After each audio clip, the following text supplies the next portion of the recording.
આ ચૈતરના નોરતામાં પોતપોતાની માતાની શક્તિ પ્રમાણ ભક્તિ કરજો, દરેક ઉપવાસ કરજો, એને રીઝવવાના કોશિશ કરજો, તમારા ગુનાઓની માફી માંગજો કે માં અમે તો માફી રોજ માંગીએ છીએ, માં અમારા બધા ગુના માફ કરી દેજે.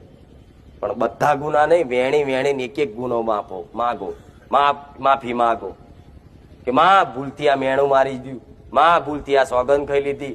એ રીત અલગ અલગ અલગ અલગ જેમ વિચાર આવે ને એમાં અલગ અલગ માફી માંગો. બધા ટોપલો ભરીને હંગાત ગુના કર્યા હોય માતાને માથે ના પડશો કે લે માં બધા ગુના માફ કરી દે. આ શું ખોટું? આજના માણસો તો બધા આખા ગામના પાપ કર્યા અને કે માં લે તારા શરણે આ બધા ગુના માફ કરી દે, બધા પાપ ધોઈ નાખ. ધોવાઈ જવાય? થાય એવું? તો બધા નહીં માગવા.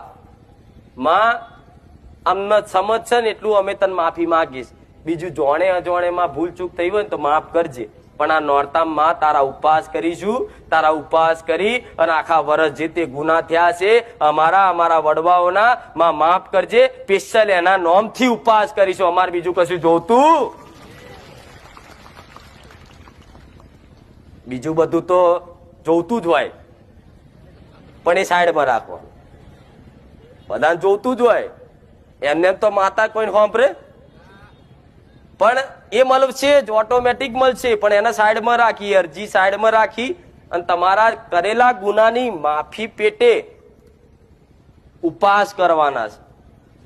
કઈ રીતે કરવાના એ બધું કહું છું, પણ ઉપવાસ કરશો ને અને એના નામથી કરશો ને તો દેવી શક્તિને જેથી તમે ગુના કર્યા હશે, તમારા વડવાઓ કર્યા હશે, નાના મોટી ભૂલ થઈ હશે, તો માતા છે કે આ નવ નોરતામાં એક જ આશીર્વાદમાં, એક જ દ્રષ્ટિમાં તમારા બધા ગુના, બધા પાપ બારી ભસ્મ કરી નાખે. એનું નામ માતાઓ કહેવાય.